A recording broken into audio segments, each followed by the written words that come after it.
President Yoweri Museveni was in the Kenyan capital Nairobi between Friday the 26th and Monday the 29th of August 2016, where he attended the 6th Tokyo International Conference on African Development, TICAD, and African Peer Review Mechanism Summit, APRM, both hosted by the Kenyan leader, His Excellency Uhuru Kenyatta.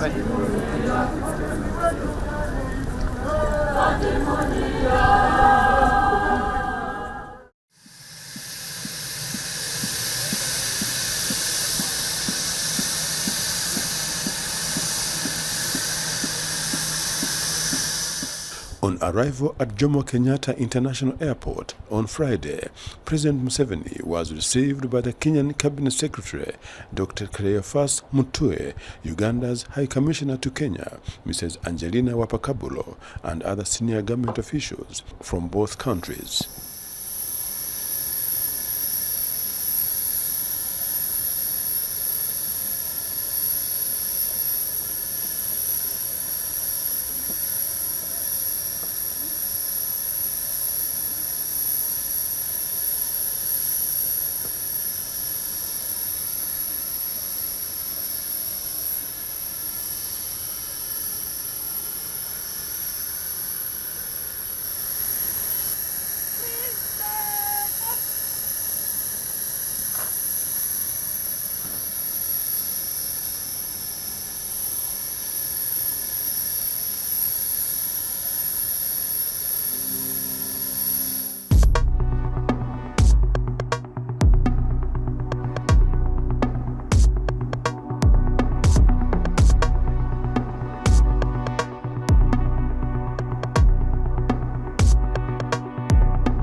Soon after his arrival on Friday, President Yoweri Museveni proceeded to the Kenyatta International Convention Centre, where he delivered a keynote address at a high-level side event chaired by host President Uhuru Kenyatta ahead of the 6th TICAD conference.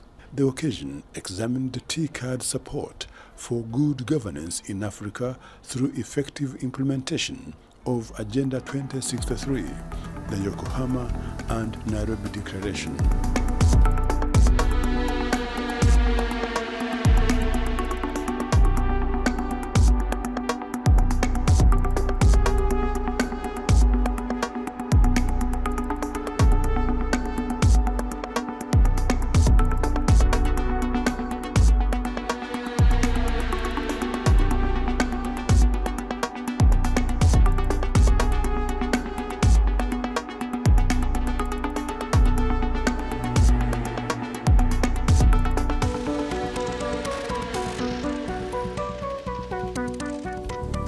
Mr. Chairman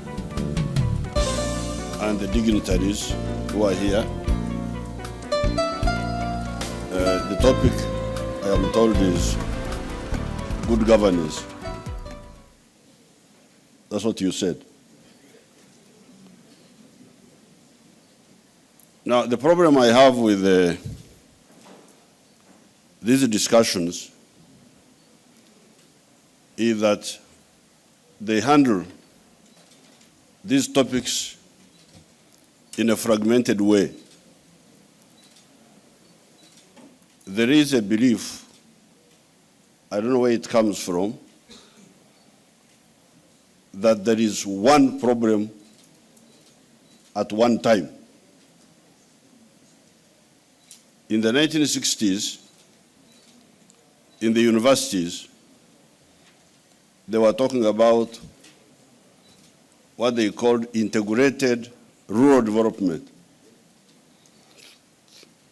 And that went on for many years. Integrated rural development. Then later on, they started talking about education. Education. And then later on, they started talking about something called sustainable development. So I tried to say, what is sustainable development? Nobody could give me the ingredients of sustainable development. Now, recently, they have been talking about individual topics, women issues. Some years they say women, women, women. Then they migrate from that one to children. I think the correct way is to handle these topics comprehensively, to find out a minimum package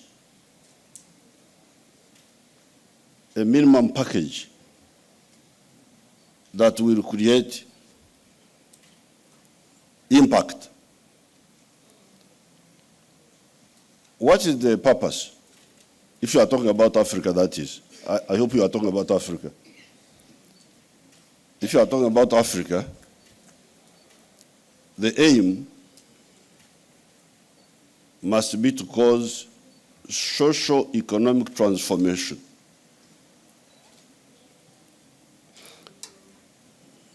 The European societies, and more recently, the Asian societies, have undergone socio-economic transformation. I don't hear those words in this literature, in these documents, which I always go to. They talk of sustainable development. So I ask the question, how can I sustainably remain a child? If somebody remains a child sustainably, will that human being survive? We say there is something wrong with him. But the child must go from childhood to teenager to adult.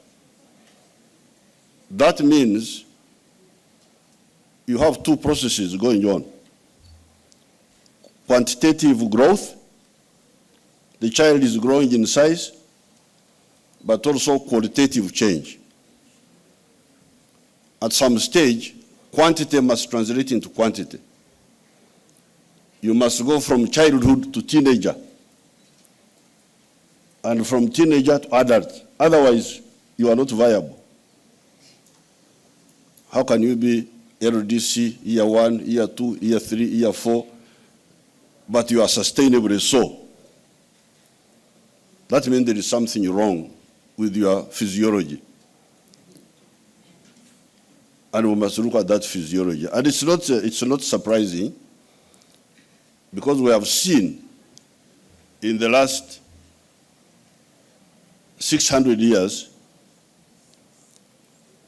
how Europe has transformed. We have seen it. Society is changing from one form of social organization to another form, a more modern form, a more rational form. Even by the time of the French Revolution, 200 years ago, you said this is a keynote address? What does that mean?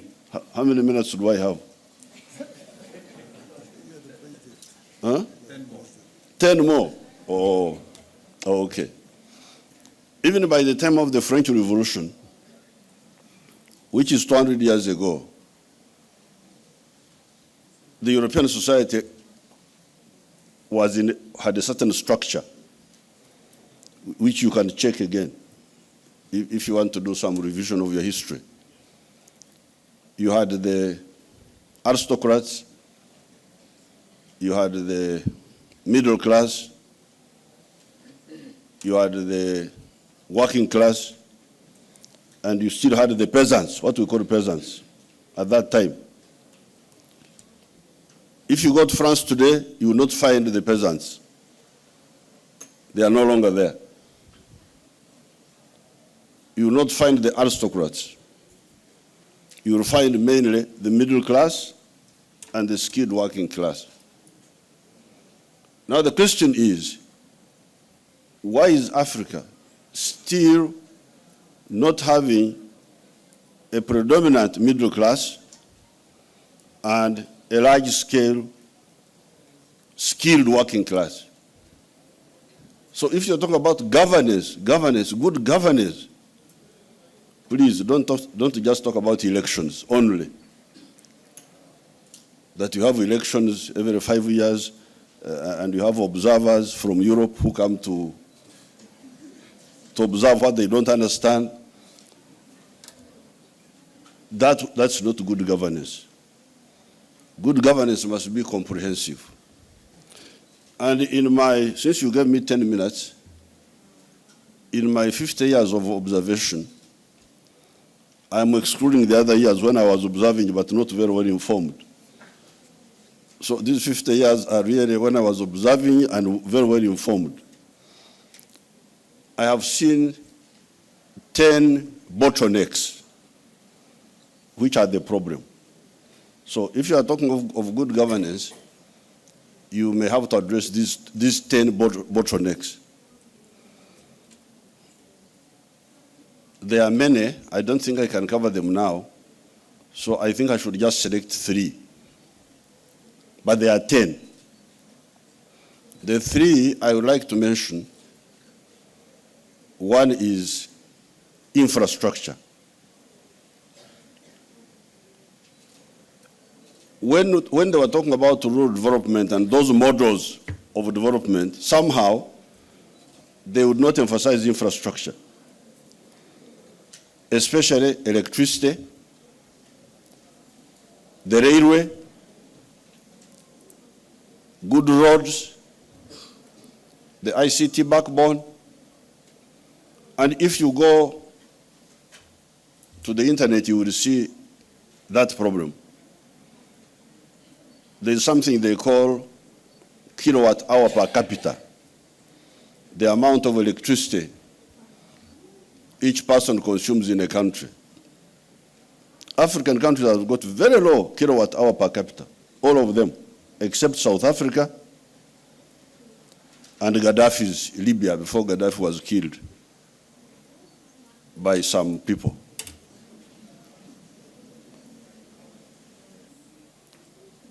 The second one is, of course, that one, I think there is no contention. These groups, the international groups normally talk about it. This is the human resource development. But within Africa, there is another crippling bottleneck. And this was the fragmentation of the African market by colonialism. Now, the final one, that one is not contentious, but there was another bottleneck which maybe I should not go without mentioning. There are 10 of them. I've now mentioned 3. But the fourth one, here in Africa, one of the problems was interfering with the private sector. That was also another big mistake. Interfering with the private sector, either by policy, like in the case of Idi Amin, when he expelled our Asian entrepreneurs, or by corruption. Good governance must lead to socio-economic transformation of the African society. And in order to do that, we must identify correctly the bottlenecks. In the Bible it says, you know, I'm also some sort of Christian. It says, they left undone what they ought to have done, and they did what they ought not to have done, and there is no truth in them. I thank you, and I wish you good luck.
Well, thank you very much, Mr. President, for this inspiring and comprehensive statement, and that, as we say, hit the nail on the head.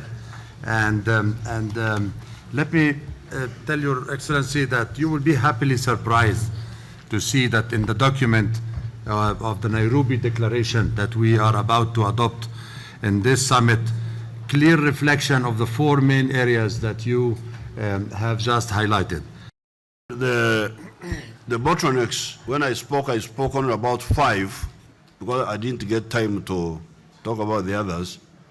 But there is another 5 which we can capture. I'm reading some small statement which I will give to the Excellencies in the afternoon. I will share that with you. Okay. So that the whole list, the one I have seen in the last 50 years, I share it with you. Now the other question is endless list of what is to be done but is never done. This is because people are not really convinced. They think there's another way. They think that you can manage through aid, so that takes time. If we all speak with one voice, and even when we meet partners like these Japanese who are here today, we tell them, please. The other day I was opening a hospital in Uganda, built by Japan. I thank them. I thank you very much for the gift. But what I want is infrastructure, trade, tourism, and investments. Handouts are welcome once in a while, but they are not a solution. So the problem is the lack of harmonization on our side, because we are not convinced. And this is not strange. These professors here know what happened in Europe. It took them a long time for them to get to the classical thinking. There was a lot of... Then one of the speakers said, why don't Africans speak about this? The one from... why don't you speak about this? Some of us speak about it, but I need to convince all of you so that we all speak one language. I had to fight within Uganda with my own people because they did not understand the priorities. I had to have an internal battle first. Don't demand salaries, wait until we work on electricity. But you get teachers striking, want more money. Where will the money come from? We don't have electricity. No, doesn't matter. I want more pay. So we have to have an internal battle within each country, among us, so that we know what will lead us to the cause and effect, which can bring us transformation. We have the money. We have the money. It's just a question of prioritization. There is aid also, yes, but even within our countries, we have the money. That's my experience. Now, on the issue of energy, I'm very glad to hear that professor there talking about energy. The total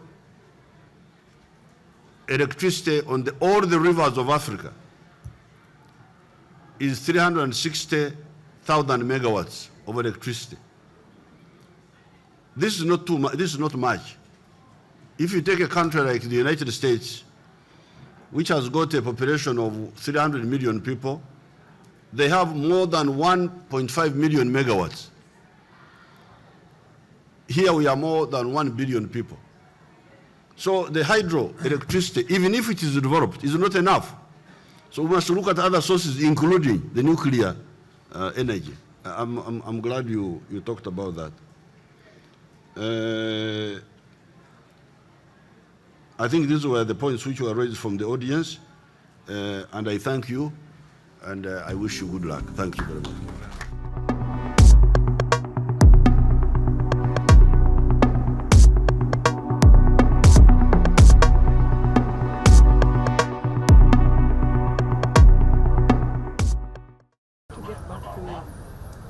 That Friday evening, and ahead of the TICAD, President Yoweri Museveni addressed the African Peer Review Mechanism Summit held at the Intercontinental Hotel, Nairobi, under the chairmanship of host President Uhuru Kenyatta.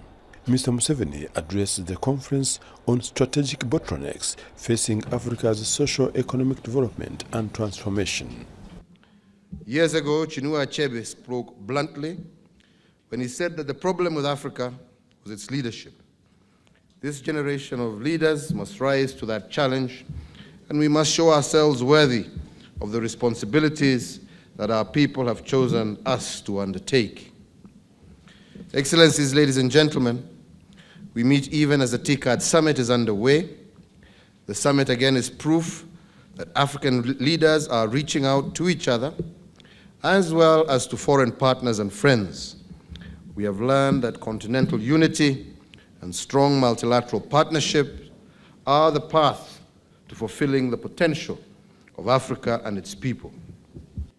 We who have been chosen to bear the burden of leadership must rededicate ourselves to the highest standards that we can attain, and at this meeting, in this venue, I ask you to all recommit yourselves to providing the leadership that Africa deserves.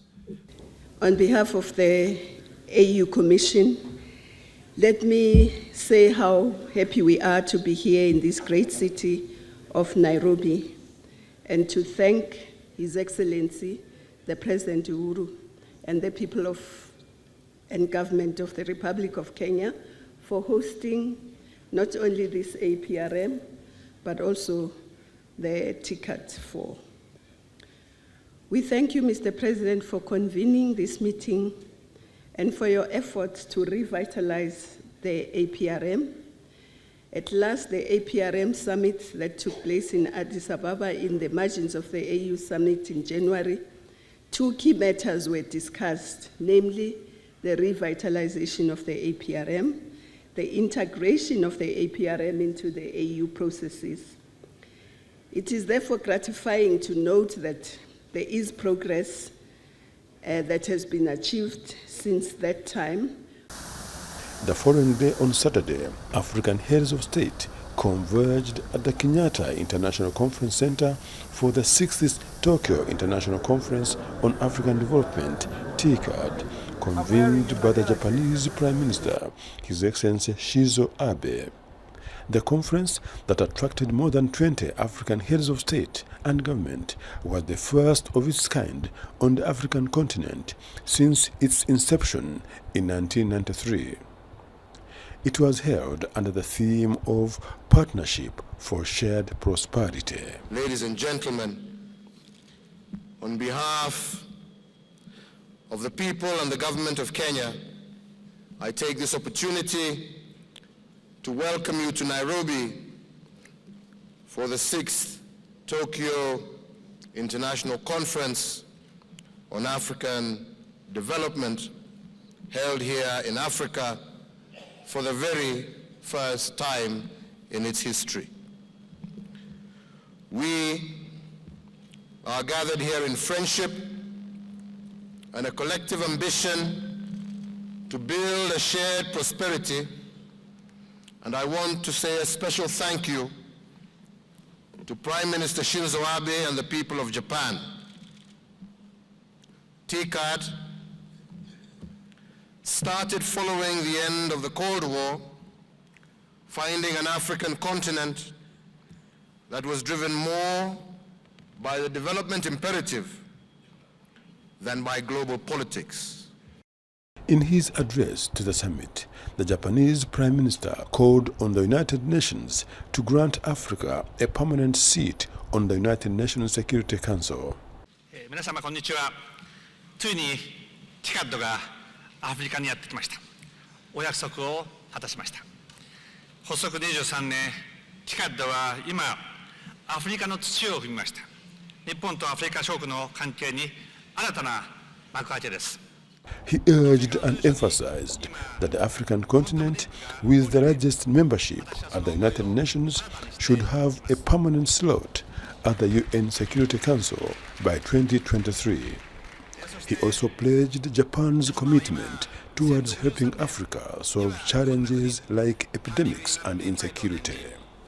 He observed that Japan companies were committed to ensuring high-quality products, adding that a qualitative Africa would be built by providing modern transport and electricity supply. Mr. Abe said his government would allocate US dollars 10 billion towards supporting modern transport and electricity supply in Africa for the next 3 years. He also said that Tokyo would train 18,000 Africans by 2018 to improve the continent's human resource, adding that another 20,000 professionals would be trained to tackle infectious diseases. The other Japanese plans, he said, would be to help Africa achieve universal health care, ensure the seas linking Africa and Japan are safe, and help in peace and stability efforts.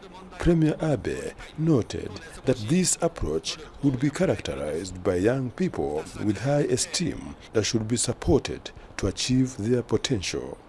He therefore called on leaders to let Africa and Japan share a common vision for development and transformation. Pour à la fois évaluer le chemin parcouru, apporter les ajustements nécessaires et envisager le futur avec détermination.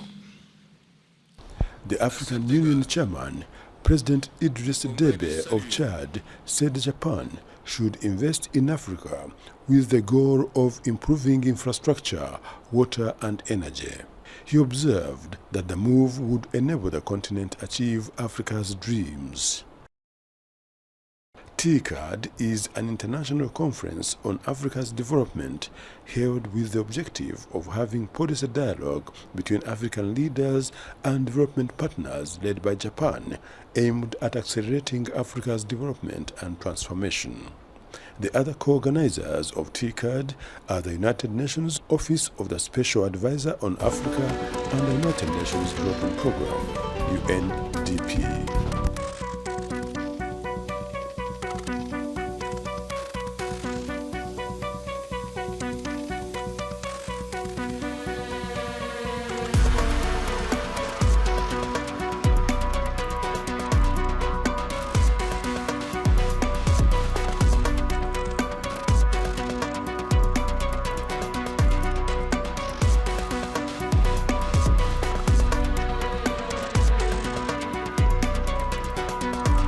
Museveni also received the South African President, His Excellency Jacob Zuma.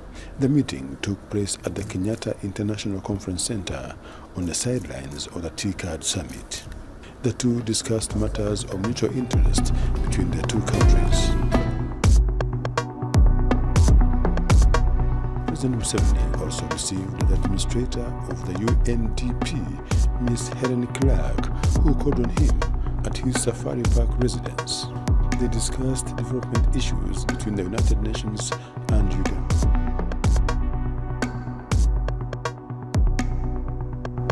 President Museveni also received the Japanese Prime Minister, His Excellency Shinzo Abe. In the meeting that took place at the Kenyatta International Convention Centre, President Museveni called on Japan to grant Uganda access to its markets and also to invest in Uganda and Africa in order to strengthen ties between the continent and Japan. Mr. Museveni commended Japanese projects undertaken in Uganda, which included the Nile Bridge in Jinja, now in progress, and the roads in Kampala that include flyovers in the city. He said Uganda buys road construction equipment from Japan because they are of good quality. Mr. Museveni listed 4 areas of cooperation with Japan, which include access to Japanese markets to create balance of trade between the two countries, infrastructural development cooperation, encouragement of Japanese tourism to Uganda, and Japanese direct investment in Uganda's economy. The Japanese premier acknowledged it was important to discuss market access and encouraged the two countries' private sector to engage and work together towards that effort. On infrastructural development, Mr. Shinzo Abe announced that Japan would provide a soft loan of US $116 million towards improvement of Kampala's metropolitan infrastructure.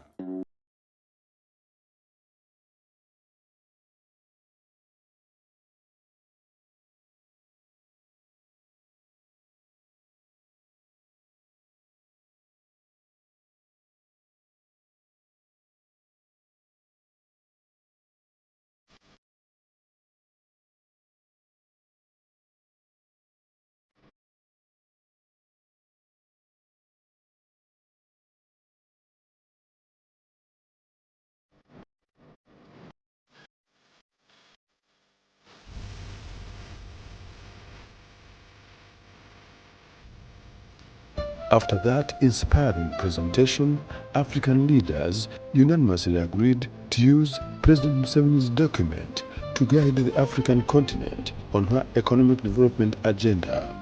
The motion to adopt President Museveni's paper was moved by President Jacob Zuma of South Africa, who also urged the APRM Secretariat to expand the document into a blueprint for the continent.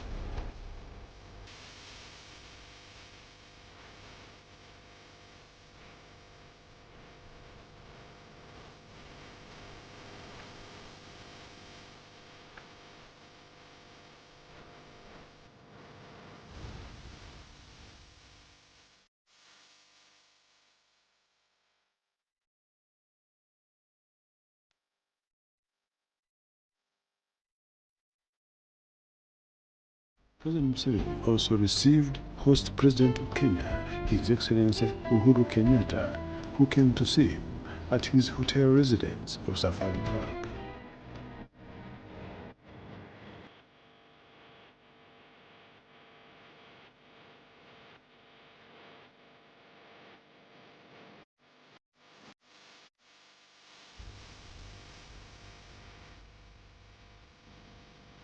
The two leaders discussed matters of mutual interest between the two countries, who are sister member states of the East African Community.